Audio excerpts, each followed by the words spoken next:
there are a lot of different ways to do this, and the one we're going to start with involves being sort of perpendicular with your partner. And we're going to take opposite hands, and I'm the base in this case, so maybe I'm sort of taking Elizabeth's hand, but she's taking mine too. And I'm just going to scoop her up. Contact is the very first class that I took at Oberlin, my first semester, freshman year, and it completely changed the entire way that I existed in space. I think it was like one of the best things that ever happened to me, and it was amazing to come in as a freshman who was like, had done some modern interpretive improvisational dance forms in the past, but to like come into a classroom 3 times a week for an hour and a half where I was doing contact and moving around with bodies that I came to know incredibly well physically, but like didn't really know at all on like a social level. The ways that contact opened up my perception to the world, opens up your perception to the world around you in terms of the way that you can like physically engage differently with like totally different kind of pathways. Like that's how I came into Oberlin, and that's how I kind of began to form the social context in which I entered into Oberlin. So just being able to recognize those opportunities and move with them without necessarily getting... Yeah, so then after taking the college class and tons of workshops, I guess I was kind of doing workshops all through that time. Like people would come and I would go to these different contact and dance workshops because I knew it was something I wanted to do. I feel like contact has influenced and informed just about every other thing that I do. And it's definitely okay to use arms and hands to help with this, but something to bear in mind is that if your partner who's up high is starting to fall, having your hands free is really important for catching yourself. Contact improv is. Contact is like if our bodies are big pores, like opening our big pores. Contact is a dance form, A non-performative dance form based around a point of contact. It's a dance form that's totally improv-based where you are in contact, physical contact with the other person. And entering into other people who are also opening their big pores. Or opening our pores bigger so that they can enter into our big pores. Contact improvisation is an improvisational dance form that explores the mutual weight dependence between bodies or between a body and the floor. Contact improv is the experience of moving with another person in a way in which you are both what we call mutually weight dependent. And it involves a lot of weight sharing. the ways that following an unstable, unpredictable point of contact between those two bodies can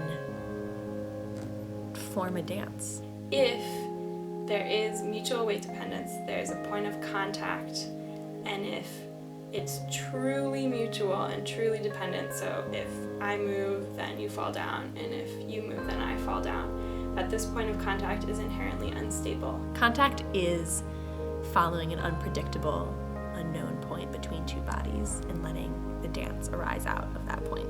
I'm holding you up and you're holding me up, but we could both fall at any moment, and that point is inherently unstable. It's about following the unknown. And Often between two people or between any number of people. Two bodies in space together. Where everybody is equal and there are no roles. Or there are roles, but they're temporary. It will move through space, it will move across bodies, and this dance form explores all the possibilities that come from that point of contact. And it is an exploration of what it is to be a member of a community. Resistance, support, weight, momentum, and movement through space. Trust and play and falling and leaping. and Loving, trusting curiosity and the unknown, and it is about letting the dance it is about letting the dance create itself. Well, it's a strange thing to describe something in words that is inherently not something of words. It's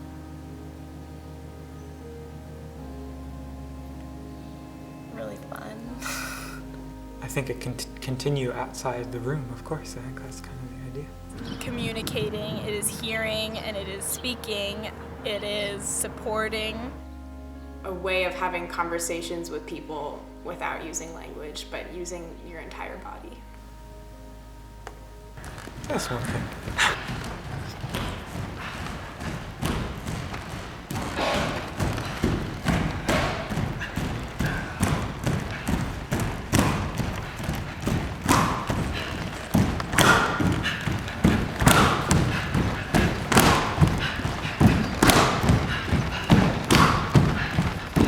The idea is sort of to be aware of possibilities in your entire body. So whatever impulse is happening in your toe, to impulses in your side of your ribs, to your head, and sort of letting that all happen. Even though not everybody considers contact a technique class, I feel like it's a very rigorous technique class because we're together for 2 hours, 3 times a week, plus a Sunday jam. Way before anybody else. Like I was definitely for 15 years the only person who ever taught contact at an academic institution, like as a semester thing. And now more and more people are doing it, but for a long time there weren't very many people doing it. You bring this group of students together for something and you say contact started here. In 1972, Steve Paxton came over, and I actually later did a lot of research on that particular moment. Steve did this piece called Magnesium on men that has the standing and the falling.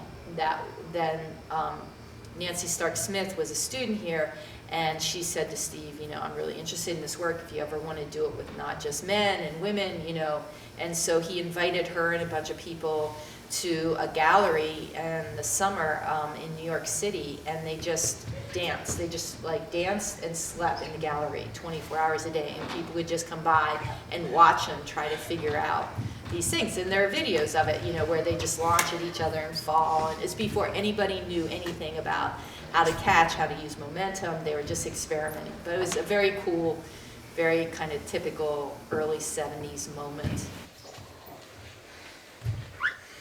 Yeah.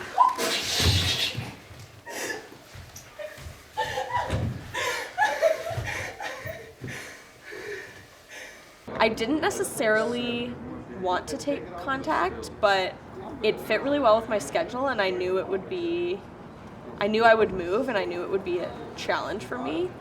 I mean, the first thing I noticed was just that it physically felt so good. Just to be touching other people in that way. It really changed the way that I thought about touch and movement in a really positive way. Rolls we've done before, Aikido rolls, rolling across the floor in ways that are familiar or unfamiliar.